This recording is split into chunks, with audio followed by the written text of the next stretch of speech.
የደቡብ ኢትዮጵያ ክልል ርዕሰ መስተዳድር አቶ ጥላሁን ከበደም ጠቅላይ ሚኒስትር ዶክተር አብይ አህመድ የገጠር አካባቢዎችን ንጹህ ሳቢና ጽዱ እናድርግ ባሉት መሰረት በክልሉ የገጠር ኮሪደር ልማት ተግባራዊ መደረጉንና ፋይዳውም የላቀ መሆኑን ተናግረዋል። ጠቅላይ ሚኒስትራችን ገጠር አካባቢዎች መቀየር አለባቸው ለመሰረተ ልማት እንዲሁም ደግሞ ኑሯቸው በተለይ የተሻለ ንጹህ ጽዱ እንዲሆን ብሎ እሳቸው ያስጀመሩትን እኛ ይሄንን ኢኒሼቲቭ ወደ ሰፈራችን ወደ መንደራችን ማምጣት አለብን በሚል አንዱ ሲደክም አንዱ ያንዱን እየደገፈ ተጋግዘው ይሄ የመተጋገዝ የመደጋገፍ አንዱ ጓሮ ላይ ግሪነሪ ወይም ደግሞ አረንጓዴ ይጎላል ይሄን ነገር ጎመን እንትከል ቅማቅሞች እንትከል የተወሰነ ደግሞ የአርሶ አደር ጓሮ ሊመስል ይገባል በማለት እርስ በርስ ውሃ ሳይጠጡም የሱ ትንሽ ደክሟል ይቅደም የኛ ደግሞ ትንሽ ጥሩ ይሄ መተጋገዝን ፈጥሮ ወንድማማችነትን ስለዚህ በትብብር ነው ይሄንን አጥርም ሲያጥሩ ፕላን አድርጎ ሲንቀሳቀሱ እየተባበሩ በመተጋገዝ ትልቅ እንግዲህ ለውጥ የመጣበት ነው ያየነው። የገጠር ኮሪደር ልማት ለበርካታ ወጣቶች የሥራ ዕድል ከመፍጠሩን ባሻገር የቴክኖሎጂ ሽግግር የታየበት መሆኑን አቶ ጥላሁን ከበደም አብራርተዋል። ጡብ ማምረቱ ስራ የሥራ ዕድልም ጭምር እንደሆነ በዋናነት ትልቁ የሥራ ዕድል መፍጠሪያም ጭምር እንደሆነ በርካታ ወጣቶች አፈር የሚያመርቱ ጡብ የሚያመርቱ እንዲሁም ደግሞ ከተመረተ በኋላ ጡቡ ቤትን የሚገነቡ ገንቢ ማህበራት እንግዲህ ይሄን ጡብ እርስ በርስ አያይዘው ቤት እንዲሆን መገንባትም ሙያ ስለሚጠይቅ ግንበኞች ሰልጥነው ሰርቲፋይድ እንዲሆን በማድረግ የተሻለ ስራ እንዲሰራ እያንዳንዷን ተግባር በአግባቡ ተከታትለን የቅድመ ዝግጅቱ ስራ በዚህ ልክ ካጠናቀቅን በኋላ አሁን በሚገኝበት መንደር ወደ 50 ሄክታር ነው መሬት ያዘጋጀ ነው። ለ30 የሚሆን አባወራ ቦታ ተዘጋጅቷል።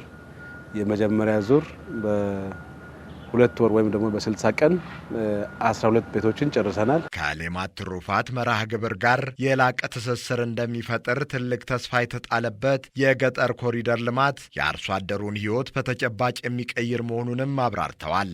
ከአምራቾች አምጥተው የቀፎ ማስቀመጫ የንብ ጋጣ ሰርተው እዚህ ተራራ አሁን አስቀምጦ ንቦች የገቡ ናቸው። ንቦች መግባት ብቻ ሳይሆን የንብ መንጋ የሚያባዙ ወጣቶችን ደግሞ አደራጅተን አሰልጥነን አዘጋጅተናቸዋል። የንብ መንጋ የሚያዘጋጅ አለ፣ ቀፎ የሚያመርት አለ፣ ባለ ቀፎች ደግሞ ስራቸውን ይሰራሉ።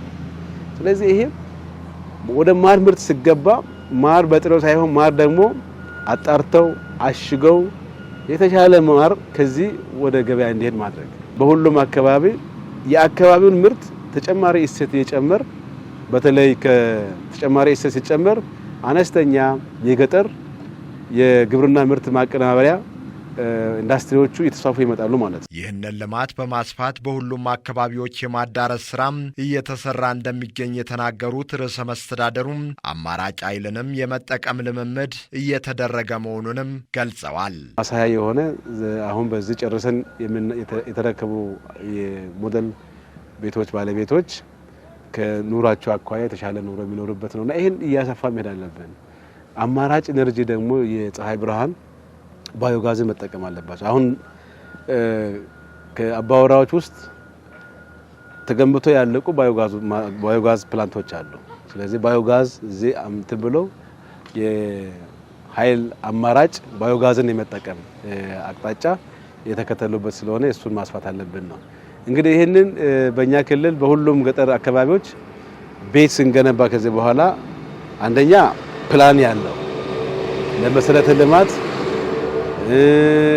ለማህበራዊ አገልግሎት በተማከለ ተሰብሰብ ብሎ ባሉበት የተሻለ መንደር የተሻለ የገጠር ማዕከላት እንዲኖሩ ተስማምተን በዛ አግባብ ቤቶቹ ደግሞ ሲገነቡ በየአካባቢው ባለው ሸክላ ወይም ደግሞ አፈር ጡብ ያመረትን ማምረት አለብን የሚል ነገር ጀምረናል። ጋሞ ዞን ደግሞ አጋጣሚ ባለፈው በዚህ አመት መጋቢት ወር ውስጥ በተፈጠረው የመሬት ናዳ ጋጮ ባባ ላይ ወደ 300 የሚሆኑ አባወራዎች የተፈናቀሉትን ሰፈራ መልሶ የማቋቋም ወይም ደግሞ በሰፈራ አካባቢ በዚህ በአፈርጦ ቤቶች ተገንብቶ እንዲገቡ ስራ ጀምሯል።